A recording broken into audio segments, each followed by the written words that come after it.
Өнөөдрийн хэрэг жоохон уур хүргэмээр хэрэг байгаа. Хэргийн дэлгэрэнгүй ярихаас өмнө гол хүн болсон Joy Cinque гэдэг залуугийн тухай мэдэж авцгаая. 1980-ад оны үед Италиас Австралид цагаатчилж ирсэн нэгэн гэр бүл байсан. Тэдний том хүүгийн Joy Cinque гэдэг. Өнөөдөр бид Joy-ийн тухай сонсох болно. Joy доороо нэг дүүтэй тэдний гэр бүл Ньюкаслд амьдардаг байсан. Joy-гийн хувьд болохоор спортод маш дуртай, төрөлхийн авьяастай, сургуультаач нэр хүндтэй, нийтэж амархан нөхрөлдөг гэд ерөнхийдөө ухаалаг сайн хүүхэд байсан.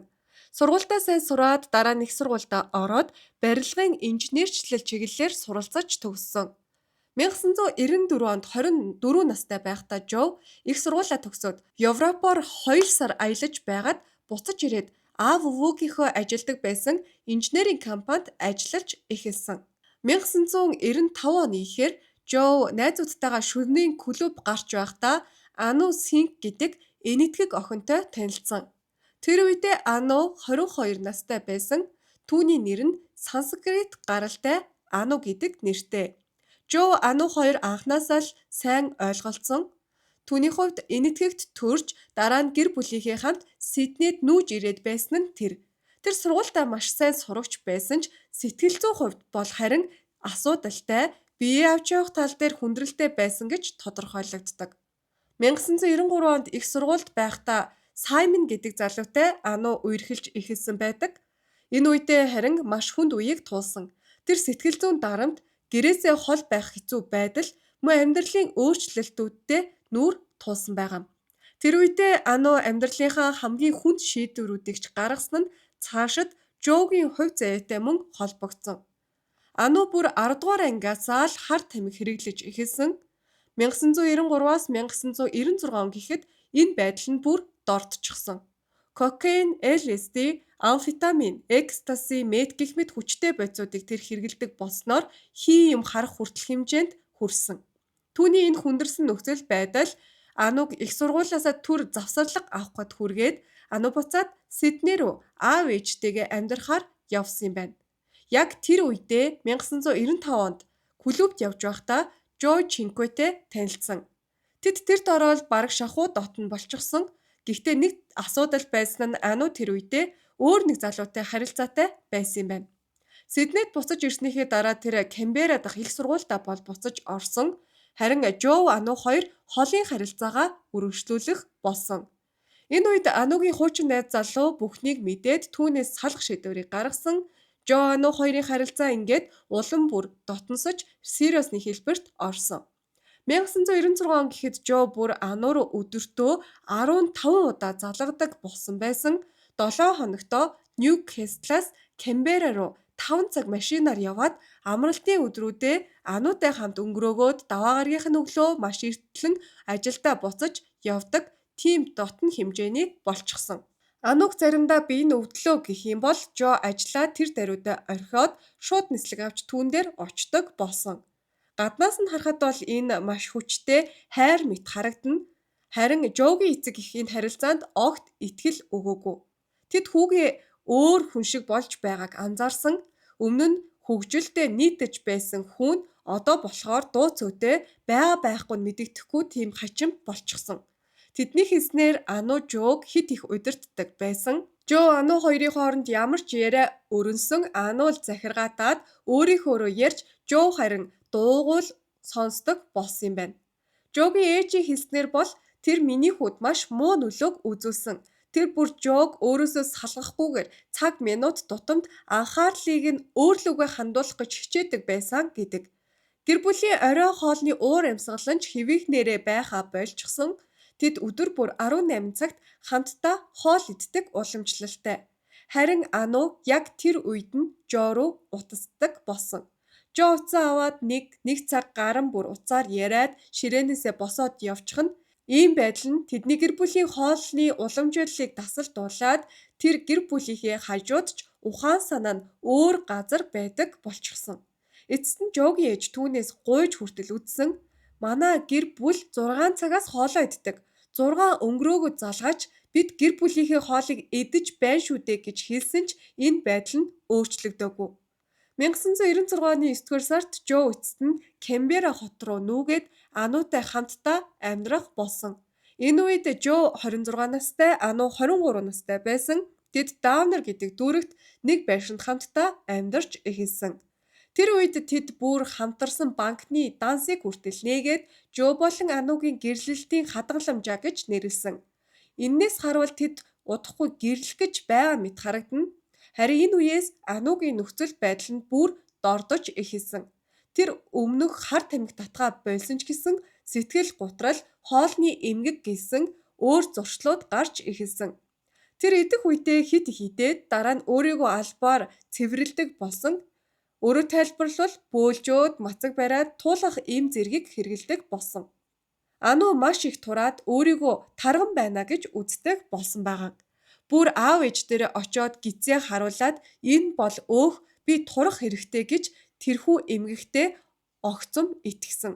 Энэ үедээ Ану кола жигнэмэг л хэрэглэдэг болсон учраас ээж аав нь эмчит үзүүлэхийг ятгасан ч Ану татгалцсаар л байсан. Тэр бүр гоо сайхны мэс засал өөг сурулах талаар хүртэл ярьж эхэлсэн. Удалгүй Ану өөрийнхөө биеийг бүрэн өөрчлөгдөж байна гэж хүртэл итгэж ярих болсон. Булчин минь алга болоод байна. Би маань нэг юмд идэгдээд байна. Арьсан доогуур маань юм мөлхөөд байгаа юм шиг мэдрэмж төрж байна гэх мэтчлэн хачаа юм ярьдаг болсон. 1997 он гэхэд тэр бүр сэтгэл зүйн гаж төсөөлөлтөө автсан байдаг. Эмчит үзүүлэхэд харин бие махбодын хувьд асуудал байхгүй, энэ бол сэтгэл зүйн асуудлаа гэж тайлбарласан. Анугийн хувьд болохоор энэ эмчийн тайлбарт бол итгээгүй. Тэр өөрт нь ямар нэг асуудал байгаа, сэтгцийн асуудал байхгүй гэдэгтээ итгэсээр зүтгэсээр байсан. Энэ мөчөөс эхлээд Жо Ану хоёрын харилцаа бол бүр аюултай, эмгэнэлтэй ч гэмээр тийм чиг хандлага руу улам ойртож эхэлсэн байдаг. Цаг хугацаа өнгөрөх тусам Анугийн бодол нь улмал гажигтай болж эхэлсэн. Тэр өөрийн бүх асуудлаа зөвхөн бие махбодтойгоо холбож ойлгодог болсон. Миний биед ямар л нэг юм болохгүй байна гэж тэр ярьдаг болсон. Хэдэн сарын дараа бүр өөрийгөө доохтой гэж хүртэл итгэсэн. Найзтай ярихдаа би доохтой байгаа нь шудраг биш байна. Харин Жо тийм биш байгаа нь бүрч шудраг биш байна гэгчлэн хачин юм ярьдаг болсон. Нэг аимшигтай зүйлийг хүртэл төлөвлөж хийсэн байсан. Тэр нь юу вэ гэхээр Жогийн шүдний сойзон дээр өөрийнхөө халдвартай гэж бодож байгаа цуснасаа түрхэх тухай хүртэл бодсон байсан. Харин дараа нь тэр доохын шинжилгээ өгөхөд хариу нь доохгүй эрүүл байсан нь тогтоогдсон. Үүний дараа Ану бодлоо дахин өөрчилсөн. Энэ удаад тэр өөрийгөө мэдрэлийн системийн хүнд өвчтэй гэж итгэсэн. Аав ээж нь эцэст нь түүнийг сэтгэл зүйчэд үзүүлэхийг нь бол ятгаж чадсан байна. Сэтгэл зүйч түүнд эмчилгээний төлөвлөгөөг санал болгосон. Ану харин эмчилгээнээс татгалзсан учраас гэр бүлийнхнийх нь санаа зовниж эхэлсэн. Тэд хэд удаа сэтгцийн яаралтай тусламжийн баг хүртэл дуудсан ч цагдаа эмнэлгийнхний зүгээс бол тэр өөртөө эсвэл бусдад аюул учруулах хэмжээнд биш байна гэж албадан хэвтүүлэх боломж байхгүй тухай хэлсэн байна. Жо энэ бүх хугацаанд харин түүний хажууд нь байгаад туслахыг оролцсоор л байсан. Тэр зүгээр л дэрэгдэн байж дэмжиж ойлгохыг хичээж байсан гэдэг. Харин Анугийн хувьд бол удалгүй Жог энэ байдлаа буруутгаж эхэлсэн. Тэр өөрийн өвчний шалтгааныг нэгэн сироптой холбооч тайлбарладаг. Энэ сиропийн нэр нь бол Ipecac сироп гэдэг нэртэй. Энэ нь бөөлжүүлэх зориулалтай сироп юм байна. Тэр Жог буруутгаж эхэлсэн шалтгаан нь болохоор Жо нэг удаа санамсаргүй байдлаар энэ сиропны тухай дурдсан байдаг. Тэр түүнд хэрэглэхийг хэлээгүй, харин зөвхөн яриан дундуур л тийм сироп байдгийн байна гэж жишээ болгоод хэлчихсэн юм байна. Харин Ану үүнийг нь буруу ойлгоод өөрөө хэрэглэж эхэлсэн. Дараа нь Жо л үүнд буруутай гэж ярих болсон. Харин бодит байдал дээр бол Жо энэ зүйлтэй ямар ч холбоогүй байгаа. Тэр хизээж хар тамхи хэрэглэж байгаагүй, янз бүрийн төрлийн эм бодисын талаарч бараг мэдлэггүй хүн байсан. Гэсэн хэдий ч Ану Жог өөрийнхөө бүх асуудлын шалтгаан гэж итгэж эхэлсэн. Тэр бүр эргэн тойрныхоо хүмүүст хүртэл би Жог нэг өдөр ална, дараа нь өөрийгөө ална гэж хэлдэг болсон. Ану өөрийгөө хуулийн оюутан учраас сэтгцийн өвчтөй мэт харагдахыг яаж дүр хэсэгхээ мэднэ гэж хүртэл ярьсан байсан. Энэ үед түүний ойрын нэг найз нь болох Matt Harvey Ralph гэгч энэ бүхэнд нь хамт оролцож эхэлсэн юм байна. Тэр Анутай хамт хуулийн номын санд суугаад амиа хорлох болон бусдын тусламжтайгаар амиа хорлох аргуудыг судлаж эхэлсэн байгаа. Хамгийн аимшигтай нь Ану энэ төлөвлөгөөгөө нууцлаагүй. Тэр найздаа шууд хэлж байсан. Тэр Жог хэрхэн алах, дараа нь өөрийгөө яаж алах гэж байгаа тухайгаа ярьсан. 1997 оны 8 дугаар сар гэхэд түүний зам байдал нь бүр хачим болсон.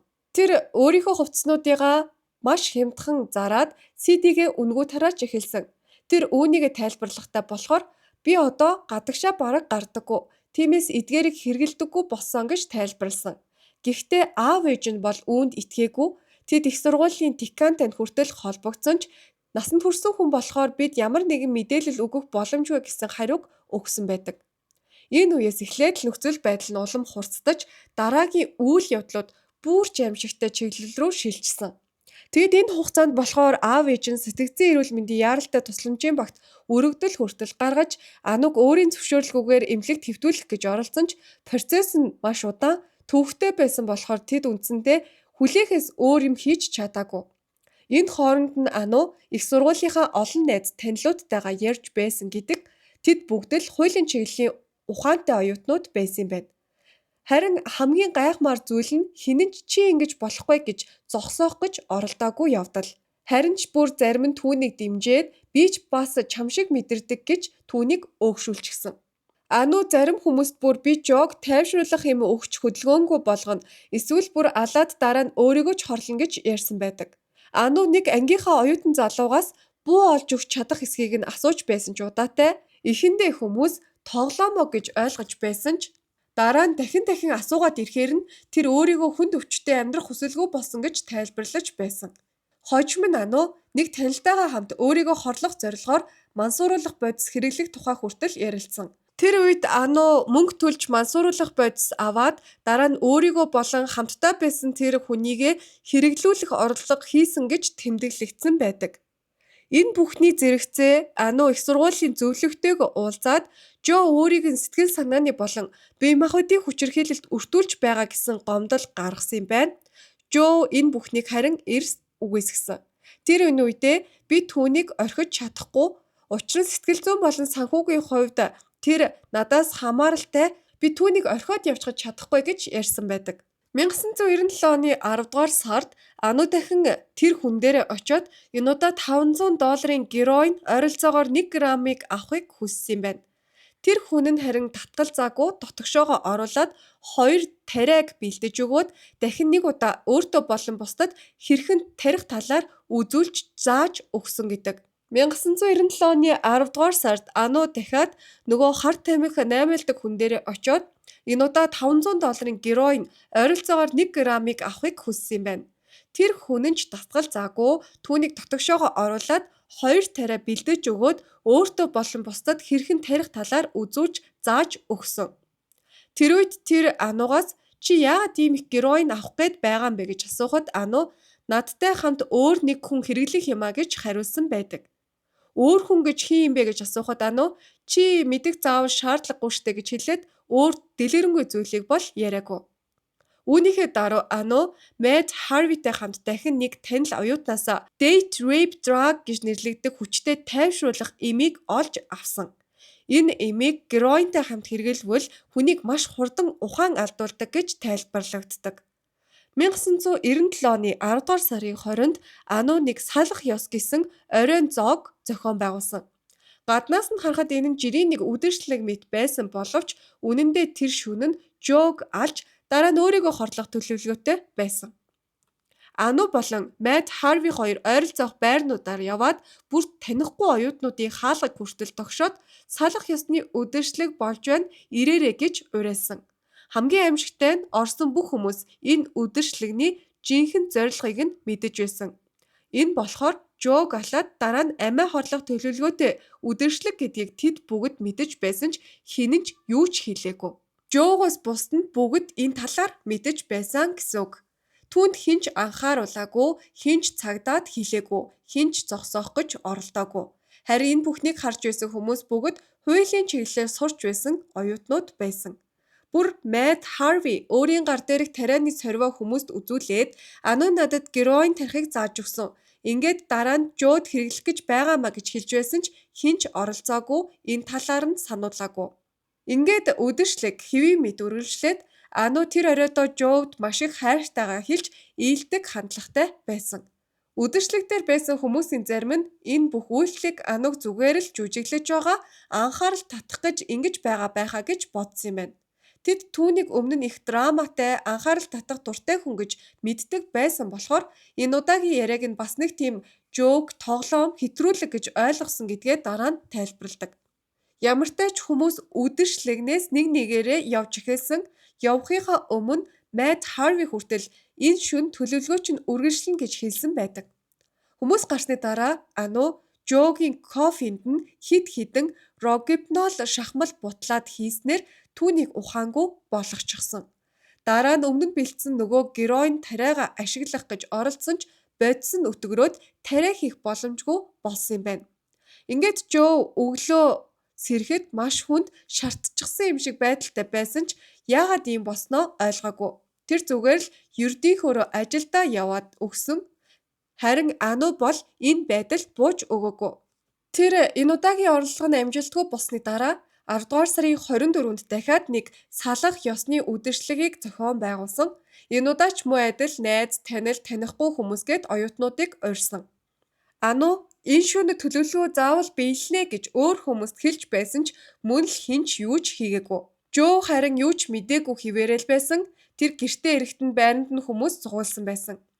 Жогийн хувьд элдэг хүн болохоор зочдыг хүлээн аваад тэдэнтэй жирийн энгийн зүйлсийг л ярилцаад шинэ машин авсан тухайгаа удахгүй Квинслендд хийх аяллахаа тухай хүртэл хуваалцаж ярьсан байгаа. Гунигтай ч гэмээр тэр бүх хүмүүс түүний яриаг сонсож байсан ч юу ч хэлээгүй. Энэ үдшилтэг яах гэж байгааг чи мэдэж байгаа шүү дээ гэж нэг ч хүн түүнд анхааруулаагүй. Үдшилтэг шүнжин үргэлжлээд Ану Жод маш хайртай, халамжтай юм шиг л авирлаж байсан. Хүмүүс өглөө үүр цайх хүртэл тэнд байсан юм байна. Хамгийн сүүлд Matt Harvey өглөөний 6 цагийн үед тэднийгээрээс гарсан байдаг. Тэр гараад явсны дараа найзуудаа Ану Жогийн кофенд рогипнол хийгээд дараа нь героин тарих гэж оролцсон ч бүтлгүйцсэн гэж ярьсан гэдэг. Түүнийг асуухад Ану Жог бүх зүйл буруутай гэж боддог, тиймээс өөртөөгөө хамт өхүүлэхийг хүсдэг гэж тайлбарласан. Ингээд өглөөний 6 цагаас 9 цаг 30 минутын хооронд үдэшлэгт байсан нэгэн эмэгтэй Таня гэгч Жод Ану түүнийг рогипнолоор мансууруулсан талаар хэлэх гэж байсан гэдэг. Ану болон Matt Harvey дараа нь дахин нэг үдэшлэгт байсан танил залуу Леонардын гэрт очсон. Тэнд тэд түүнд Ану Жод рогипнол өгсөн нь түүнийг унтуулах гэсэн хэрэг байсан. Ингэснээр тэр Анугийн сүүлчийн мөчийг харахгүй бас түүнийг зогсоох гэж оролдохгүй байсан гэж тайлбарладаг. Дараа нь энэ гурийн нөлөөгөөр Таня гэдэг охиныг Жод юу ч хэлэхгүй байлгах гэж ятгсан. Тэд чи миний амьдралыг сүйтгэх гээд байна. Би өөрөө түнд хэлнэ гэх мэтээр яриад түүнийг дуугүй болгож чадсан. Тэр шөнийн 10 цаг 30 минутын орчимд Ану Леонард руу уцаар яриад энэ ярианы хэсэг нь санамсаргүйгээр автоматар бичигдсэн байдаг. Тэр ярианда рогипнолийн урт хугацааны нөлөөний талаар санаа зовниж байгаагаа яриад Жо өмнөх өдөр нь ухаан алдтлаа унтаад бараг 15 цагийн дараа сэрсэн байсан тухайг нь хэлсэн. Уцаар ярьж байсан үеэр Жо өөрөө утсыг аваад би зүгээр толгой жоохон манраад байгаа ч гэсэн зүгээр би жаахан ядарсан байна. Гэхдээ бүх зүйл хэвийнэ гэж хэлсэн байдаг. Тэгээд тэр яриа дууссан. Үүний дараа Ану дахиад Matt Harvey руу залгаад хоол авч ирэхийг хүссэн. Харин тэд дахин маргалдаад Ану Matt Harvey-г Чил Жог мансууруулсан гэж буруутгасан учраас Matt Harvey уурлаад явчихсан. Дараагийн өглөө нь буюу 10 дугаар сарын 26-ны нэм гарагийн өглөөний 8 цагийн орчимд Ану Matt Harvey-г сэрээгээд өөрийн болон Жогийн гэртээ авч очсон юм байна. Тэнд нь Matt Harvey Жог орон дээр ухаангүй хэвтэж байгааг бол харсан. Түүний царай нь цонхиж гисэн хөхөрч эхэлсэн байсан ч тэр үедээ бол амьд байсаар байсан нь тэмдэглэгдсэн. Дараа нь Ану Matt Harvey-г дагуулan ATM дээр очоод $250 гаргуулж аваад тэр мөнгийг ашиглан дахин героин худалдаж авсан. Удалгүй тэд дахин маргалдаад Matt Harvey гэрлүүгөө явсан юм байна. Харин Ану Леонардын гэрлүү очоод өмнө нь героин зарсан хүнээс дахиад $250 героин авсан. Тэр дараа нь Мэт Харви руу дахин залгаад түүнийг буцаж ирэхийг хүссэн. Энэ үед Мэт Харви Жог дахиад орон дээр ухаангүй хэвтэж байгааг нь харсан гэж хэлдэг.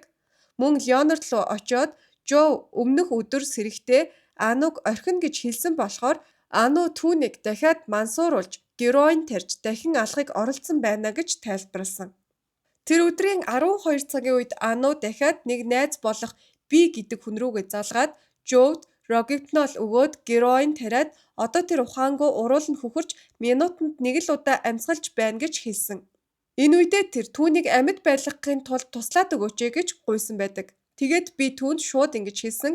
Би чамайг энэ хэрэгт өөрийгөө хутгахыг чинь зөвшөөрөхгүй. Чи одоо шууд над уцаа тасал яаралтай түргэн тусламж дуудаа гэж хэлсэн. Ану харин түргэн дуудахыг хүсэхгүй байна. Тэгвэл тэр надад уурлан одоо бүх зүйл оройтсан. Тэр аль хэдийнэ өгчихсэн байхаа гэж хэлдэг. Би энэ үгийг нь сонсоод чи бол үнэхээр хуваа хичээсэн новш юм. Чи одоо түргэн дуудахгүй бол чи зүгээр нэг асуудалд орохгүй шүү. Чи шууд хүн амны хэрэгт орно гэж ууралсан. Эцэст нь 10 минут орчим маргалцсны дараа Ану эцэст нь тэг рүү залгасан. Гэхдээ энэ дуудлага үнэхээр эвгүй бүр уур хүрмээрч байсан гэдэг. Тэр эхлээд маш тайван холоогоор би түргэн тусламж дуудах гэсэн юм аа. Магадгүй героин хэтрүүлсэн байж магадгүй гэж хэлдэг. Гэхдээ ярианд үргэлжлэх тусам тэр огцом өөрчлөгдсөн. Нэг мөчөд маш тайван байж байснаа дараа нь гинтэл сандраад бараг орилж байгаа мэт ярьсан. Энд нэг хүн байна. Героин хэтрүүлсэн байж магадгүй. Тэр бөөлжиж байна. Хар хөнгөн юм амнаас нь гараад байна гэж хэлсэн. Оператор дахин хаягийг нь асуухад Ану харин үгхийн оронд хар хөнгөн юм гарч байвал муу гэсэн үгүй гэж асууж лавласаар байсан. Тэр бүр нэг буруу хаяг өгөөд өөрийгөө хүртэл өөр нэрээр танилцуулсан. Өөрийгөө Оливия гэдгээ гэж хэлсэн. Эцэст нь нэг юм зөв хаяг өгснөөхөө дараа түргэн тусламжийг бол авч чадсан. Түргэн ирэх хооронд оператор түүнд амнаас нь ам руу амьсгал хийгээд байгаарай гэж зөвлөсөн. Харин Ану би чадахгүй байна. Шүдэн маш чанга зуулттай хаалттай байгаа учраас амьсгалахгүй байна гэж хариулдаг.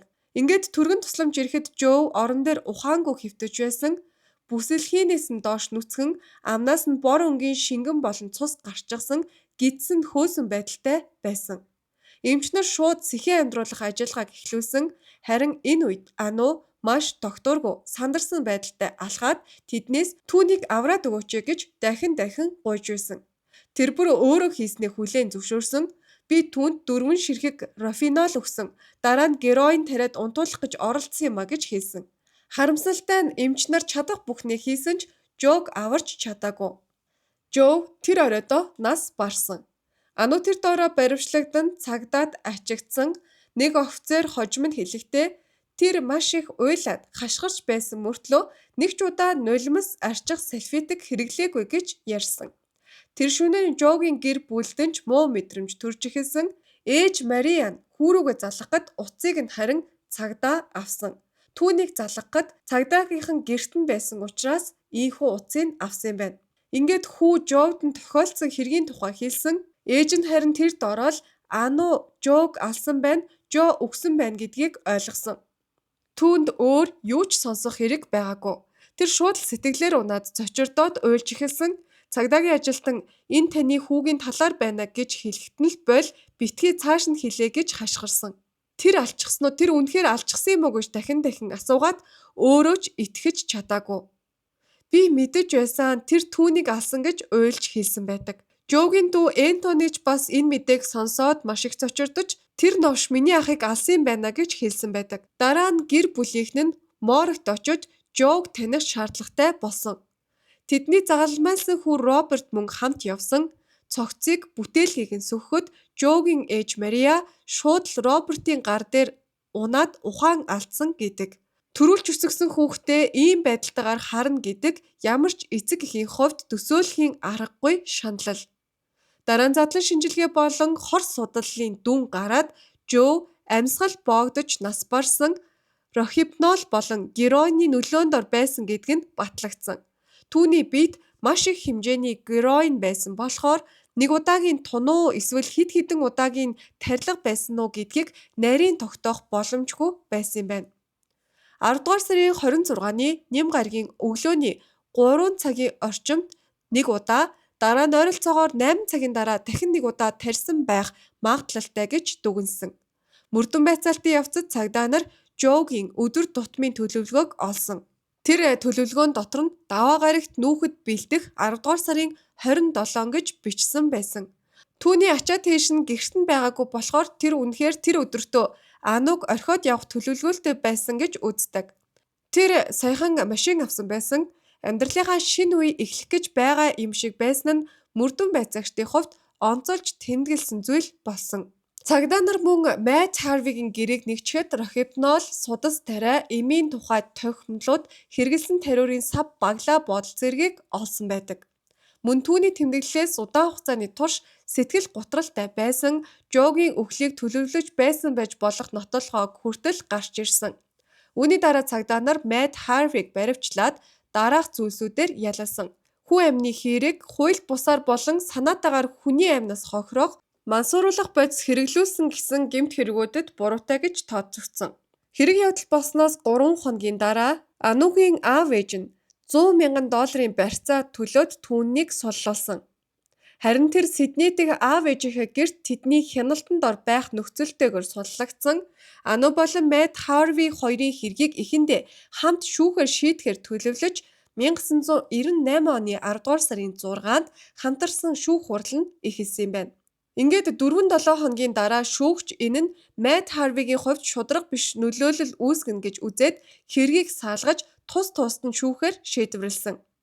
Тэд хоёулаа зөвхөн шүүгчийн оролцоотой тангарагтны биш шүүхийг сонгосон. Анугийн ганцаарчилсан шүүх хурал нь 1999 оны 3 дугаар сарын 22-нд эхлээд тэр сэтгцийн чадвар буурсан үндэслэлээр буруугүй гэж мэдүүлсэн. Өмгөөлөгчийн талаас Ану тухайн үедээ хууль зөрчиж байгаагаа мэдэж байсан ч сэтгцийн эмгэгийн улмаас бүрэн хариуцлага хүлээх чадваргүй байсан гэж тайлбарласан. Түүнийг өөрийгөө үхэн гэж итгэсэн төөрөгдөлтэй сэтгцийн хувьд хэвийн биш байсан гэж тайлбарладаг. Харин прокурорын тал энэ хэрэг төлөвлөгдсөн санаатай хүйтэн цусд аллага байсан гэж үзсэн. Тэр Жоуг алахаар олон сарын турш төлөвлөсөн. Хэрвээ үнэхээр амиа хорлохыг хүссэн бол өөрөө ч бас үхэх байсан. Түүний тэмдэглэлүүд нь түүнийг бүрэн ухамсартай, логиктэй байсныг харуулж байгаа штэ гэж хэлсэн. Тэр Жоуг үхэж байхад хэд хоногийн турш харж байсан яаралтай тусламжийг зориод удаашруулсан гэж хэлсэн. Прокурорын хэлснээр тэр зүгээр ч нэг агшин зургийн уур биш байсан. Энэ бол олон хоног үргэлжилсэн тарчлаасан аллага байсан. Ану хоригдож байхдаа хэд хэдэн загтал бичсэн байсан. Нэг загталдаа бүх үйл явцаа санаанд оруулж ойлгомжтой болох гэж бичсэн байсан. Тэр Жоуг алга төлөвлөгөөгөө алхамаар тайлбарлсан байсан гэсэн. Тэр эхэндээ зөвхөн өөрийгөө амиа орлохоор төлөвлөсөн ч дараа нь хайртай хүний алдсан хүмүүсийн шинэ амьдрал эхлүүлж байгааг уншаад Жоугч бас хамт үхэх ёстой байна гэж шийдсэн тухайга бичсэн байдаг. Өөр нэг загталдаа ээждээ би хамгийн сайхан залууг алсан хэмээн бичсэн. Миний амьдрал дууссан, би буруу сонголт хийсэн. Жоуг биш, тэр хүмүүс харин үхэх ёстой байсан гэж хэлсэн. Прокурорын тал энэ загтлуудыг үйлдэлээ ухамсарлаж байсан санаатай төлөвлөгөөтэй байсны баталгаа гэж үзсэн. Ингээд 1999 оны 6 дугаар сарын 24-нд шүүх шийдвэрээ гаргаад шүүгч Ануг хүн амны хэрэгт буруугүй харин санаатай бус алалгаар гин буруутай гэж үзсэн. Мөн хамгийн маргаантай шийтгэл нь түүнд 10 жилийн хорих ялыг оноож дорхойж 4 жил ял идлэх ёстой гэж тогтоосон. Энэ хугацаанд Жоугийн нас барсан үеэс буцаан тоологдсон. Ингэснээр тэр боддоор бол 2 жилийн дараа л суллагдах боломжтой болчихсон. Жоугийн Мариан мэдээж танхим дотор ануурлаж шоконд орсон. Чи муу новш, чи чөтгөр, чи чөтгөрийн амьд дүр хэмээн орилсон. Тэгээд ээж нь 4 жил гэж үү? Миний хүүгийн амьдрал 4 жилдэл үнэлэгдэж байгаа мó гэж орилсон. Дараа нь тэр шүүхийн гадаа сэтгүүлчдэд ярихдаа Ануг дүүчлүүлэх ял авах ёстой байсан гэж итгэж байгаагаа хэлсэн байдаг. Анугийн хувьд маш ухаантай, хуулийн оюутан байсан. Тэр энэ бүхнийг олон сарын турш төлөвлөөд өөрөө олон хүнд би галзуу юм шиг дүр үзүүлж байгаад энэ хэргийг амархан бултаж чадна гэж ярьсан удаатай шүү дээ. Түүний энэ ярьсан нь бараг биелэлээ олчихсон. Түүнтэй хамтран оролцсон Мэт Харвигийн шүүх хурал харин 1999 оны 12 дугаар сарын 10-нд эхэлсэн. Тэр бүх 4 хэрэгтээ буруугүй гэж мэдүүлсэн. Өмгөөлөгчийн таалаа Мэт Харвиг Жог үхэж байхыг харсан. Тэр үедээ Жо аль хэдийн ухаангүй байсан. Тэгээд тэр би энэ төлөвлөгөөнөөс гарлаа гэж хэлсэн.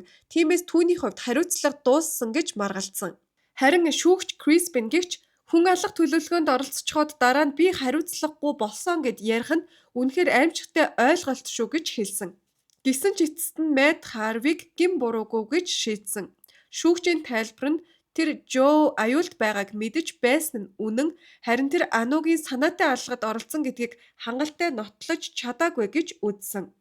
Харин энэ шийдвэрт нь бол хүмүүс гайхширсан. Яаж тэр төлөвлөгөөг мэдэж байсан хэрнээ чимээгүй байсан мөртлөө хэнд ч хэлээгүй им авах хэрэглэгт нь тусалж мөнгө хүртэл гаргасан байж огт оролцоогүй ял шийтгэлгүй гин буруугүй гэж үзэгдсэн юм бэ гэж бухимдсан. Ингээд энэ хэргийн үр дүнгээр Ану 2 жилийн дотор суллагдах боломжтой хоригдлыг авч Мэт Харви бүрэн цаатагдсан. Харин энэ хэрэгт оролцсон гэдгээ мэдэж байсан хүмүүс бараг хариуцлага хүлээгээгүй. Жогийн эцэг их ингэж хүүгээ алдсан. Аав ээж хоёр нь бухимдаж шоконд орж шүүх танхимаас хөөгдөх хүртэл ойрлсон. Дараа нь аав нь зүрхний асуудлаар эмнэлэгт хүргэгдсэн байдаг. Анугийн хувьд яасан бэ гэхээр шоронд байх хугацаанд номын санд ажиллаж бусад хоригдлуудад хичээл зааж сэтгэл зүйн эмчилгээ хийлгэсэн байна. Дараа нь түүнийг өөр шоронд шилжүүлээд бүр өдөрт нь гарч явж Сидней их сургуульд магистрийн зэрэг хамгаалах боломжийг олгосон байгаа. Тэгэд хамгийн маргаантай зүгээр 2 жилийн дараа буюу 2001 онд гэхэд тэр өршөөлөөр суллагдчихсан. 2004 онд тэр канабис хэрэглэсэн болохоор өршөөлийн нөхцөл зөрчөөд 3 сар дахин хоригдсан байна. Харин 2009 онд тэр бүр Сиднейн их сургуулийн хуулийн факультетээс докторийн зэрэг хүртсэн. Түүний диссертац нь эмэгтэйчүүдийн гэмт хэрэг үйлдэх шалтгаан тухай байсан. Энэ нь болохоор 100 мянган хүүхдэд дипломын ажил байсан. Тэр эмэгтэйчүүдийн гэмт хэрэг мөн өөрийнх нь Жо Чинквегийн үхэлд оролцсон тухайга хүртэл үүндээ тусгасан. Жогийн аав ээж хоёр үүнийг хараад энэ бол зүгээр л олонний анхааралд үлдэх гэсэн нэрээ хэвлэл мэдээлэлд байлгах гэсэн цөхөрсөн оролдлого гэж хэлсэн байдаг. Ану мөн дараа нь нэг удаа гарч ирээд их сургуулийн зөвлөлд Жо намайг хүчирхийлдэг байсан гэж хэлсэн нь худлаа байсан гэдгээ өөрөө хүлээн зөвшөөрсөн. Одоогийн байдлаар Ану хаана байгаа вэ гэхээр Сиднейд амьдарч байгаа, шоронд байх хугацаанд танилцсан өөр нэг хоригдолтой урт хугацааны харилцаатай болсон гэх мэдээлэл байгаа. Мэт Харвигийн хувьд харин нэрээ солиод Америкийн нэгдсэн улс руу нүүсэн байна. Одоо нөхөр хүүхдүүдийн хамт амьдарч байгаа. Жо болон Анугийн амьдарч байсан Антал Стрит дэх байшин нь аль хэдийн нураагдсан, оронд нь төрийн орон сууцны төсөл баригдсан байна. Өнөөдрийг хүртэл Жогийн аав ээж болох Мария, Нино хоёр яагаад хинч Жог аврах гэж оролдоогүйг ойлгож чадаагүй. Аав нь нэг удаа хэлэхдээ яагаад та нар түргэн тусламж дуудаагүй юм бэ? Хүн өхөж байгааг хараад яагаад цагдаа дууддаггүй юм бэ? Хэрвээ та машинд мөргүүлсэн нохоо харвал хүртэл тусламж дууддаг штэ. Харин энд хүн өхөж байхад яагаад тусламж дуудаагүй юм бэ гэж цөхрөлтэйгээр асуусан байдаг. 2017 онд Ану нэгэн нэвтрүүлэгт оролцоод Чинквегийн гэр бүлээс олон нийтэд уучлалт гуйсан. Харин тэр нэвтрүүлэг дээр Жогийн ээж Мария түүний уучлалыг хүлээж аваагүй. Харин түүнийг чөтгөр гэж хэлсэн. Мария хэлэхдээ надад битгий худлаа юм яриад чи миний амьдралын хамгийн үнцэнтэй хүнийг үхэлд хүргэсэн. Миний анхны хүү, миний ууган хүү, өвөөгийнхөө нэрийг үргэлжлүүлэх ёстой байсан хүн одоо энэ дэлхий дээр байхгүй байна гэж хэлсэн. Ингэжэл Жо Чинкве гэсэн залуухан залуугийн амь насыг хохироосон хэргийн тухай бичлэг энд хүрээд өндөрлөж байна. Түүнийг төлөвлөж алсан хүн ердөө 2 жил шоронд байгаад л суллагдчихсан. Энэ хэргийг сонссны дараа Жогийн аав ээж Нино Мария хоёр яагаад ийм их уур гомдолтой байгааг ойлгож чадна. Хамгийн аимшигтай нь түүнийг алахаар төлөвлөхөөс өмнө бүр салах ёс шиг оройн зоогуудыг хүртэл зохион байгуулж өнөө шөнө бид түүнийг алах гэж байна. Ирээд үзээрэй гэж хэлж байсан байхад хинч юу ч хийгээгүй нь үнэхээр уурыг хүргэсэн.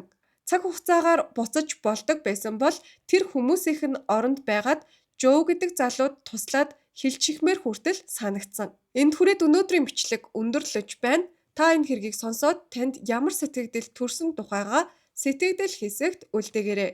Мөн энэ хүртэл дуустал нь сонссон бол зүрх үлдээж мэдэгдээрэй. Мөн мэдээж суугаад дагаагүй байгаа бол subscribe дарж дагаарай.